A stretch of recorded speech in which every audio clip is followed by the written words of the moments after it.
Hi! నమస్తే. Welcome back to my channel. నేను లక్ష్మి. ఈరోజు సండే స్పెషల్స్ మన యూనిక్ డైరీస్‌లో ఫుల్ ఆఫ్ చికెన్ రెసిపీస్. ఇక లేట్ లేకుండా రెసిపీస్ అయితే చూపించేస్తాను. చికెన్‌ని క్లీన్ చేసుకుని రెడీగా పెట్టుకున్నాను. చికెన్‌ని 2 పార్టిషన్స్‌గా చేసుకుని బోన్‌లెస్ పీసెస్‌ని రెస్టారెంట్ స్టైల్‌లో కబాబ్స్ అయితే చేయబోతున్నాను. అలానే బోన్ పీసెస్‌ని కరకరలాడే పకోడీ చేస్తాను.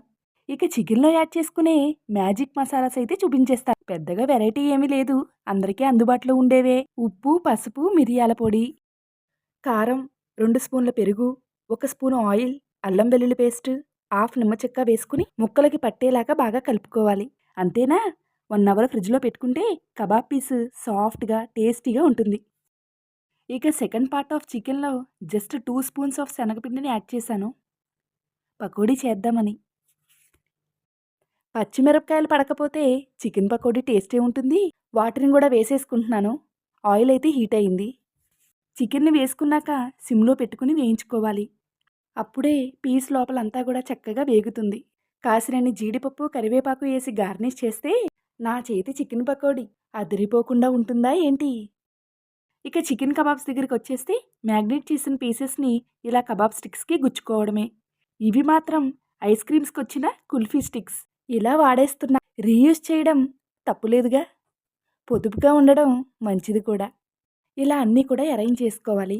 ఓవెన్ లేకపోయినా కూడా మరేం పర్వాలేదండి. ప్యాన్‌లో బటర్ వేసుకుని, స్టవ్ సిమ్‌లో పెట్టుకుని, ప్లేట్ క్లోజ్ చేసుకుని, అటు ఇటు తిప్పుతూ షాలో ఫ్రై కూడా చేసుకోవచ్చు. నేనైతే ఓవెన్ యూజ్ చేస్తున్నాను. ఇలా ఓవెన్‌లో అరేంజ్ చేసుకుని, లైట్ ఆయిల్‌ని స్ప్రెడ్ చేస్తూ, మధ్యలో ఒక్కసారి అటు ఇటు తిప్పుకుంటూ కబాబ్స్‌ని రెడీ చేసుకోవడమే. ఏంటి కొబ్బరి ముక్కల్ని చూపిస్తున్నానేంటి అనుకుంటున్నారా? చేసిన ఈ 4 ముక్కల్ని నోట్లో వేసుకుని పరపరలాడించి మళ్ళీ ఆకలంటేను కొత్తగా చెప్పేదేముంది అందరిళ్లల్లో ఉండేదేగా. అందుకే కొబ్బరి పాలతో పులావ్ చేద్దామని డిసైడ్ అయిపోయానండి. ఇక అనుకున్న విధంగానే టకటకలాడిస్తూ అదే బిర్యానీ పనిని హోల్ గరం మసాలా స్పైసెస్ని అలా ఒక్కసారి వేగనిచ్చి పచ్చిమిర్చి, ఆనియన్స్, క్యారెట్, ఆలు వేసుకుని కొద్దిగా వేగాక అల్లం వెల్లుల్లి పేస్ట్ని కూడా వేసుకుని వేయించుకోవాలి.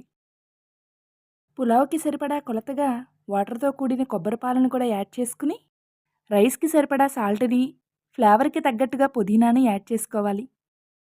బబుల్స్ వస్తున్న సమయంలో నానబెట్టుకున్న రైస్ వేసుకుని అంతా ఒకసారి కలుపుకుని కుక్కర్ మూతను క్లోజ్ చేసి 3 విజిల్స్ రాణిస్తే కొబ్బరి ఫ్లేవర్తో పులావ్ అయితే సిద్ధమవుతుంది.